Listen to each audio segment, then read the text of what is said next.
Hi everyone, my name is Jamie Swinimer. I'm a master's student in kinesiology and also a certified personal trainer at the Dalplex. You may have seen me around because I've been working there for 3 years and spend most of my free time there anyway. So what I'm here to talk to you about today is trying to maintain strength and size at home. So as you're probably well aware, there are no gyms open, which is a real shame if you love lifting weights like I do. Or if you're just trying to get stronger or add a little muscle mass. So what I'm going to talk to you about today is how to maintain size and strength at home using pretty minimal equipment, because if you're like me, you don't have the luxury of a home gym or power rack or any weights. So we're going to improvise and get creative, because that's the main strategy.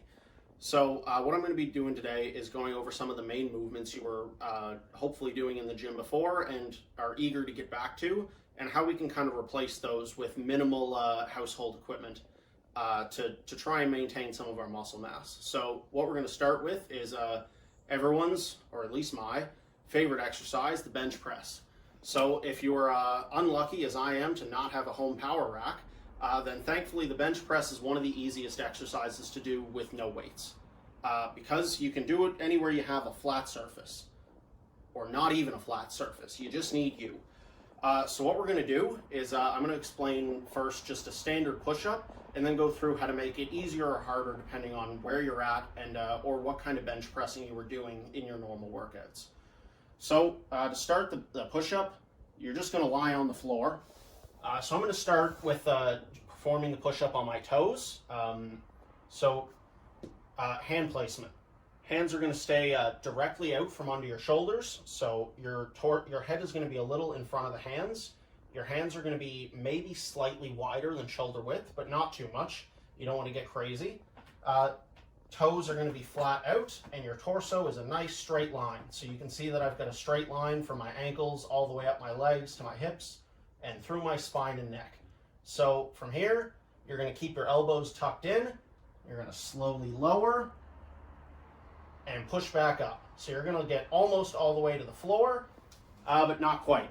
Because if you're like me, there's cat hair all over the floor, which you probably don't want to dip your nose into. So nose almost to the floor, elbows tucked in, and push back up through the floor. So the most important things to watch here are, 1, your hand placement. 2, keeping your torso straight. You don't want to start arcing your butt way up in the air or dropping it down like this, because that's going to defeat the difficulty of the exercise. And also, you don't want to dip your head down. So from here, you don't want to lower your head and cut your range of motion down. That's just robbing you of what you're getting out of the exercise. And again, keep the elbows inside. You want to really avoid chicken winging or bringing your elbows up to parallel, because that's real bad for your shoulder joints, and you don't want to hurt those, especially not on quarantine, because it's pretty hard to get to a physio. So to make this easier, we'll start with, you can either do this on an incline or do this on your knees. So doing the push-up on your knees is very similar to doing it on your toes. The only difference is your knees are now the pivot point. So your hand placement is exactly the same. Your knees are now the pivot points, so they stay on the floor. Your feet are also going to stay flat on the floor. If you bring your feet up, they actually act as a counterweight and make it easier, which we don't want. So, and then again, just keep your torso nice and straight. So keep the hips down, more so than you would think. A lot of people tend to, when they have their knees on the floor, arc their hips up and really stick their butt up during the push-up. But no, you want to keep your torso nice and straight. It's going to keep you more well-trained for when you get to doing it on your toes. So keep the torso nice and straight, keep the elbows in, all the way down, and up. So in terms of decline and incline push-ups, one thing to remember is they're the opposite of the angle you would be doing on a bench press. So a decline push-up is an inclined bench, and an inclined push-up is a declined bench. So similar to a declined bench, the inclined push-up is a regression. So if we're going to be doing that, you're going to find an elevated surface like a chair or a couch or a table, and you're going to lean on it. So we're going to lean against the edge of the couch here, set your feet, Make sure your feet aren't going to slip. So if you have laminate or hardwood floors, just make sure you have some non-slip footwear or bare feet, just so you don't fall. So you're going to lean against this, and everything from here is the exact same as a standard push-up. So you're going to keep your torso in line, keep your hands straight down from your shoulders, head slightly in front of the hands or above them in this position. Keep the elbows tucked in, lower, and push up.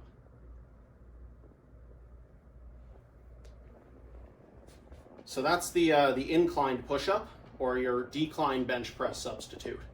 So if you want to make the push-up harder, the easiest way to do that is just add reps. So if you want to make the actual movement harder, we can get to a declined push-up, which is very similar to an incline bench.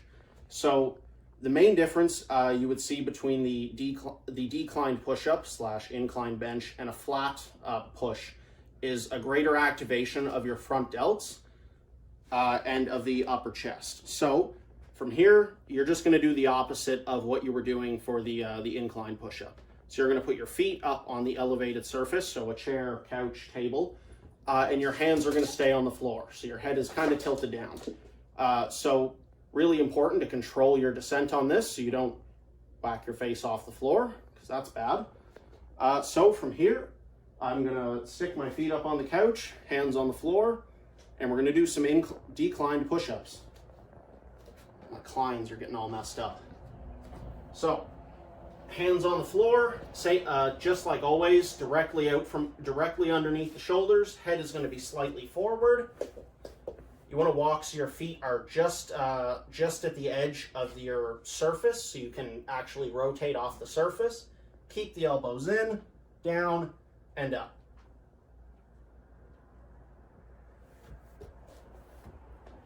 And that's your decline push-up. So the other way you can sort of advance your push-ups, if you're already really proficient at the typical flat push-up, or you're bored of doing sets of 20, is to make them explosive. So the easiest way to do this is jumping or clapping push-ups. So I recommend doing this on a soft surface that isn't laminate, because it's way easier on the wrists and hands. But what are you going to do? Your floor is your floor. So, hi kitty. Ava here is going to join me. Nope, she apparently doesn't like push-ups. All right, so in terms of an explosive push-up, it's a little more geared towards power than strength, but it's still a way to increase the difficulty and get a little more out of your push-up sets at home. So what we're going to do is set up exactly the way we did for the flat push-up. Hands under the shoulders, head slightly forward, torso nice and straight, elbows tucked in, drop down, pause at the bottom, and launch off the floor. So the key here is just to try and get as high off the floor as you can. If you want to try clapping or tapping your chest, go for it. Just make sure you catch yourself. Put a pillow under your head maybe. So that's push-ups. Right. So now that we've done a whole lot of push-ups, the next muscle group we're going to target, or the next exercise we're going to try and replace, is your overhead press or your lateral raises. So fortunately, one of the few exercises that's actually pretty easy to simulate in terms of load at home is the lateral raise, because this is one of the lightest exercises you're doing, because it's an isolation movement. Unfortunately, a lot of overhead pressing is going to have to be replaced by raising movements, just because, well, for one, I'm not very tall and practically hit the ceiling if I was lifting something over my head, which isn't great if you like your damage deposit, like I do. So I can only imagine how someone taller than I would try to shoulder press in here. Also, it's hard to find something easily balanced that you can push over your head, and not everyone can do a handstand. So we're going to replace overhead pressing with a combination of pressing and raising. So if you're already up to the point where you're doing declined push-ups, then nice, because those are already targeting more of your front and medial delts than a typical push-up, and so that gets you a little bit closer to simulating an overhead press. If you're not quite there, then we're going to use a variety of equipment to get through this. So first, maybe you have a set of smaller dumbbells. This is a 15 pounds, which is a little lighter than I would like, but you got to make do. So if you have some lighter dumbbells, I have one, so we're going to do this single arm, which is good for core balance and stability anyway. You're just going to have to add some reps. So what you can do with this is just like a normal dumbbell shoulder press, just press it like you would with dumbbells in the gym. If you don't have dumbbells, then get creative. Liquids are heavy. Use them. So I've got 4 liters of milk here. Actually, I've got about 1 liter left. But ideally, you'd have 4 liters of something. And you can press that just as well, because 4 liters of liquid is pretty hefty. Or maybe you have some resistance bands, in which case, not all of them are long enough to do from a standing position, but a kneeling overhead press is just as good as a standing one in terms of the shoulder activation. So what we're going to do is we're going to take a knee, use your front foot to stand over the band. Make sure you've got a good foot on it so you don't fly up and hit yourself in the face with the band, because that's not great. No hospital visits 2020. So what you're going to do is just drape the band kind of behind your forearm here and hold it across your palm over the thumb. Keep the elbow tucked in, keep yourself nice and straight, keep your core tight, don't lean. Keep the elbow just a little bit in front of your body like you would do if you were barbell overhead pressing, and reach for the sky. So don't lean back or forward or in any direction. Keep your spine neutral while you're doing this. Press. And if you want to make this a little more difficult because maybe your band isn't too challenging, you can double up the bands. So you could try looping it over your foot like so, which might be a little difficult with the length, or hold it over your head. Get to the top and pause for 5 to 6 seconds and really try and hit some endurance in that deltoid. So if overhead pressing isn't going your way because you don't have the furniture or liquids for it, or weights if you're really lucky, what you can do is get some raises in. So we can do this with lateral, front, and rear delt raises. Again, if you have dumbbells, excellent. Nothing changes. Just do them like you would in the Dalplex with all the nice weights. But maybe you're not there. So you're going to grab your Brita filter and your milk jug, which hopefully have about the same amount of weight in them. Careful not to spill. We don't want to get wet floors here. We don't have any signs. And you're just going to do the raises just like normally. So just like you normally would, keep the thumbs down so your hands are below your elbows. Elbows slightly bent. Nice and slow and controlled. Don't swing, especially now, because you're going to spill stuff everywhere. And to get the front delt, you're just going to lift these up in front of you. Pretty easy. 4 liters of various beverages aren't doing it for you. You can also use furniture. So maybe you've got a chair to front raise with. It's not really an easy way to lateral raise this, but it's pretty easy to grab a chair by its side and front raise it to really hit those front delts. And in terms of the rear delts, because we're trying to get a nice full delt workout, can't skip rear delts even when you're at home. The easiest way to do this is to hip hinge and mimic a rear delt fly with whatever it is that you were raising. So if you have a resistance band, you're not even going to need to hinge those hips. All you do is grab the band even apart and do some pull aparts, which you may have been doing in the Dalplex anyway, because a lot of physios prescribe these. And a lot of people go to physio. So in terms of the band pull aparts, it's pretty simple. Keep the scapula or shoulder blades depressed, pinch them together, and pull your elbows into your back here. So you're pulling through the elbows, you're keeping a squeeze in the middle of your back, keeping your shoulder blades depressed. You're not trying to shrug.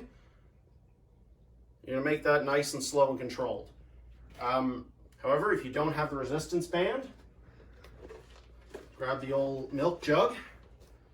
So we're gonna do a hip hinge here, which is a pretty common movement for especially a lot of pulling exercises. So you're just gonna bend right where your femur meets your pelvis. So right where the top of your pocket is here, hopefully you have pockets because they're handy, you're gonna find that and fold at that joint. So you should feel a little bone at the top of your hip just kind of fold over your hand. And if you feel that little hip bone fold over, you did it right. So your spine should be nice and neutral. You're pushing your hips back. You're letting your knees bend as much as they need to. Look down. Don't strain your neck looking in a mirror or anything. Just trust yourself. Also make sure you can look a little bit, make sure you've got the position right. Look down, get a neutral neck, and then perform the exercise. So from here, you're then just going to mimic a pull apart. So pull the shoulder blade down and back, elbow slightly bent, squeeze the back. So that's it. So we've done a bunch of pushing exercises. So now we're going to get to the pulling. So your biceps, your lats, your traps, and just most of your upper back. So unfortunately, pulling exercises are the hardest ones to do at home because in order to do a body weight pulling exercise, you need a very strong surface to pull against, or to do free weight or cable pulls, you need free weights or cables, which you probably don't have. So you're going to get creative. So first and foremost, if you have some sort of strong mounted surface to be able to use for vertical or horizontal pull-ups, great. If you have a pull-up bar, you can fast forward a little. Just do a bunch of pull-ups. If not, here's where I come in. So we're going to use a dining room table to do some horizontal pull-ups. So horizontal pull-ups are essentially the opposite of a push-up, and an easier version of a typical vertical pull-up because you have more trap activation and also a more advantageous angle against gravity. So what we're going to do with the table, let's get under it. Watch your head. So just going to lie under the table. Hopefully it's tall enough that you can conveniently fully extend your arms to reach the side of it here. Before doing this, make sure the table can hold your weight. Sit on it. If it can hold your weight, you can do this. If it makes some suspicious noises, please don't do this. Find something sturdier. So what you're going to do is get a nice firm grip so you don't fall down when you're halfway up. Set your feet so that you don't slide. Pinch your shoulder blades together. And pull your head almost to the side of the table. Don't whack your face off the underside of the table. It's not worth it.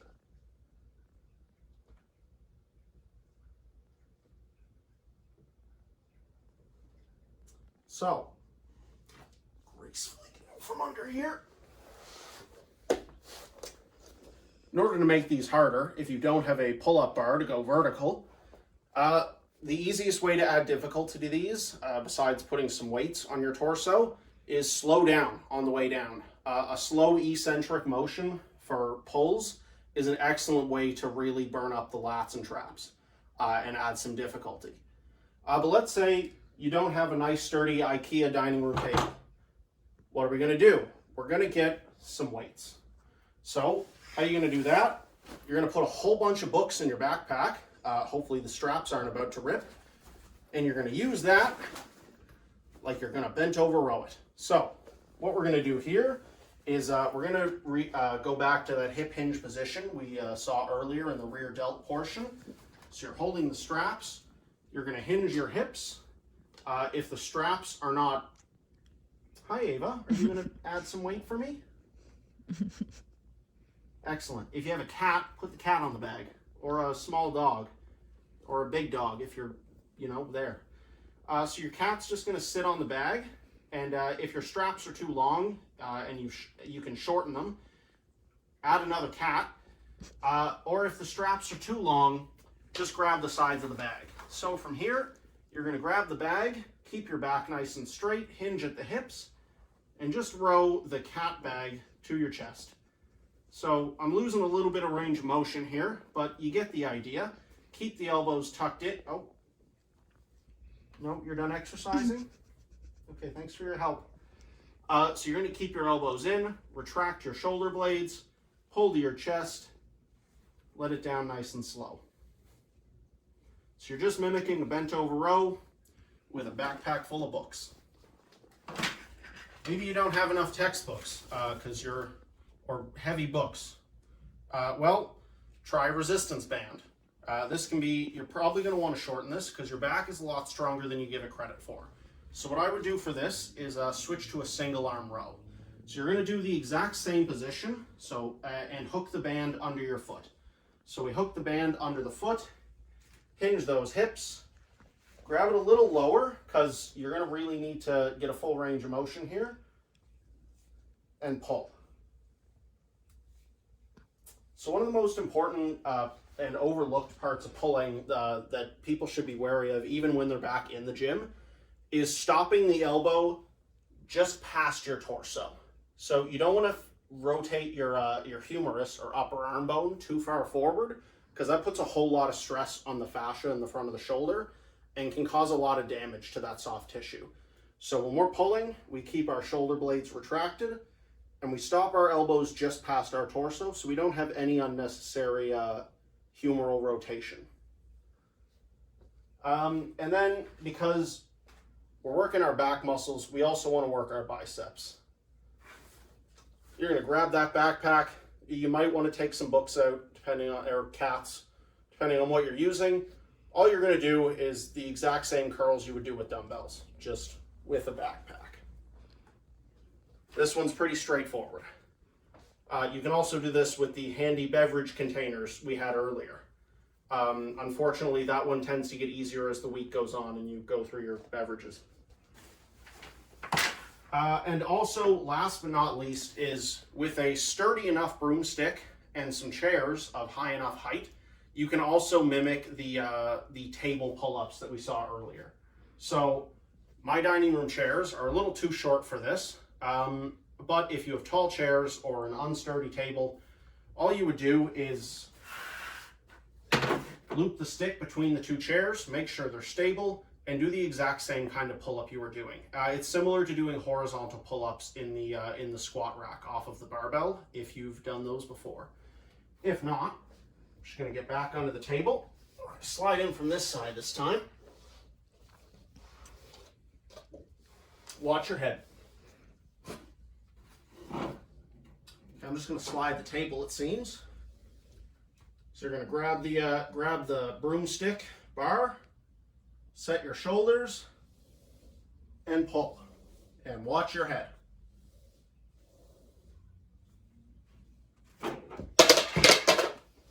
Casually drop the broomstick on the floor. That's all there is to it. All right, and so our last pulling exercise is also potentially the hardest. So what we're going to do is a Lat Fly Glide. This doesn't really have a name. But what we're doing is mimicking a combination between a lat fly that you would typically do with cables and an ab wheel. So this is one of the more advanced movements we're going to do and does require a little bit of equipment. You need socks, not just socks. Any fabric will do. You just need something that will slide along your floor. So you also need a slidable floor, like laminate or hardwood or just not carpet, really. So you're going to place your fabric, old shirts, washcloths, napkins, paper towels, socks, anything will do, on the floor, and that's where your hands are going to go. So it's easiest to start this as if you were going to do a kneeling push-up. So my hips are in a straight line, so my torso is flat through my hips and down through my legs to my knees, which are the pivot point. And what you're going to do is basically mimic the ab wheel. So you're going to slowly slide or glide your hands out, and then use your lats to pull the socks or your hands back to under your shoulders. So you're probably going to have a little bit of a combination between your knees sliding forward as you pull, depending on how much friction your floor has, and actually gliding the floors back. Bonus, you can clean your floors while you work out, so that's pretty neat. No, my girlfriend's going to be happy about that. All right, so finally, we're going to work our legs. So most of the movements that you can do at home are actually almost exactly the same as what you'd be doing in the gym, just without a barbell. The main difference is you're very limited in terms of how much load you can add, which is a continuing theme throughout this. But more pronounced with the legs because they're stronger muscle groups, so they can usually lift a little bit more than your upper body. Nonetheless, you can't neglect them. So we're going to start with squats. So squats, you can definitely do at home. You just can't add a bar or much weight, but we're going to get creative. So your basic body weight squat is the same as how you've always done it. So you're going to stand roughly shoulder width apart. However, the width is also pretty flexible. It's mostly determined by your mobility and your anatomy, but starting from shoulder width is a good starting point. So you're going to have your toes turned out slightly. You're going to keep your knees over your toes at all times. That's the most important thing. You're going to hinge at the hips, so you're sitting down and back, keeping your spine nice and straight. And we're going to drop all the way down until we get our thighs parallel to the floor. So you want to keep your chest up, head up, drop the hips, keep the knees over the toes. So we're going to set up, knees pushed out, drop down, and up. So you're coming up by pushing your heels down into the floor and driving your hips forward. It helps, as you saw I just did, to keep your hands out in front of you or something for balance, because you're shifting your center of gravity quite a bit backwards. And if you're not wearing a bar, as you may or may not have been, or carrying some weight, then it's quite a bit harder to keep your balance. So just going to do that again. So that's the body weight squat, and if that's where you're at, then perfect. If you want to add a little more resistance, we're going to bring back our backpack full of books. And to do this, you can hold this in a couple different ways. You can put it on your back like you normally would and squat. Exactly the same. You can wear it in front of you, a little awkwardly, but exactly the same. Or if you don't really want to wear it, just hold it. And those are your squats. Make sure you're doing them. They're good for you. So, you've done some squats, but you still don't feel like you've targeted your glutes and quads enough. So what are you going to do now? Everyone's favorite, lunges. Lunges are probably the closest you're actually going to get to what you were doing in the gym, because lunges are hard all the time for everyone, which is why they're great. Your lunge form's going to stay exactly the same. You just may not have as much room to walk up and down. But also, you don't have as much people in your way, so that's cool, as many. So your lunge form stays exactly the same. Whether or not you have weights is up to you. But in terms of your position, you're just making squares. So you're going to step out, you're going to drop your knee all the way to the floor. You've got a right angle at your front ankle, knee, and hip. Slight lean forward, so your torso's in line with your back thigh. Chest up, head up. Hands are really doing whatever you want, as long as they're not pushing on your front thigh to help you up. You can hold some weights. You can wear a backpack. You can wear it frontwards. Adjust the difficulty very similarly to how you would be doing with squats. So you're just gonna pace up and down the living room like that. So just like with squats, you're pushing down through the heel.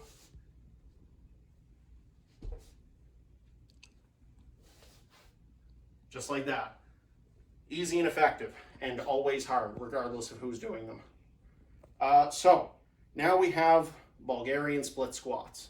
So if you're really good at lunges somehow, maybe you want to move up to Bulgarian split squats. So just a quick side note, the difference between a split squat and a lunge is a split squat is in position, a lunge involves moving your feet. Easy. So with our friend, the Bulgarian split squats, you're going to need some sort of elevated surface, like the couch from earlier, which hopefully hasn't moved.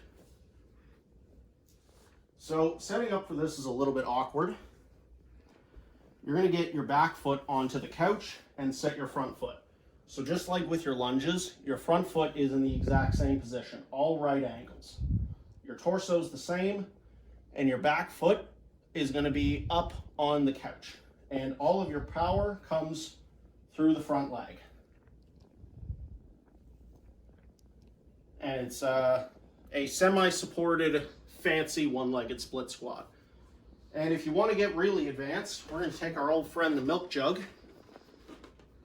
Switch legs just to be whimsical. Set that front leg up. And overhead carry it if you felt that your deltoids hadn't been targeted enough earlier, because you really miss overhead press. So that's that. So once you've got your angles figured out for your camera, what you're going to do is use a fabric, so a washcloth, towel, shirt, socks, paper towel, a pillow, whatever you've got handy. You're going to place them under your heels. So the reason you're doing this is because you want to slide. So what we're going to do is essentially mimic a Swiss ball curl, which you may or may not have done, to target the hamstrings.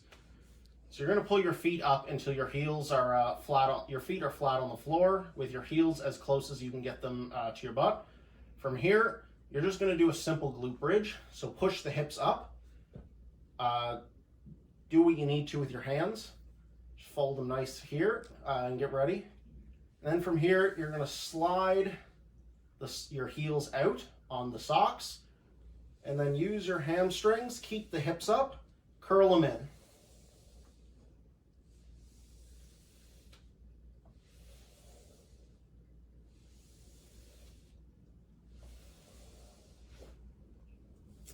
So that's your Swiss ball sock leg curl. It's no deadlift, but it's going to burn. These are a fantastic way to train the hamstrings and to keep them in running shape. All right, so we've wrapped up the at-home bodyweight workout. Nice work. And by the time we got through all those sets and finding everything, it's dark out. So good for you, putting in that work. Nice. Realistically, though, you can still get a solid, if unspectacular, workout at home with pretty minimal equipment to try and maintain most of your strength and size that you've already made progress on. The most important thing is just this will pass. You will get back in the gym at some point, and it's just important to keep up some amount of exercise in just whatever's going to make you the happiest right now. It's a tough time, so keep your exercise up and try not to lose sight of what your goals were. Once again, I'm Jamie Swinimer, and thanks for joining me in my living room.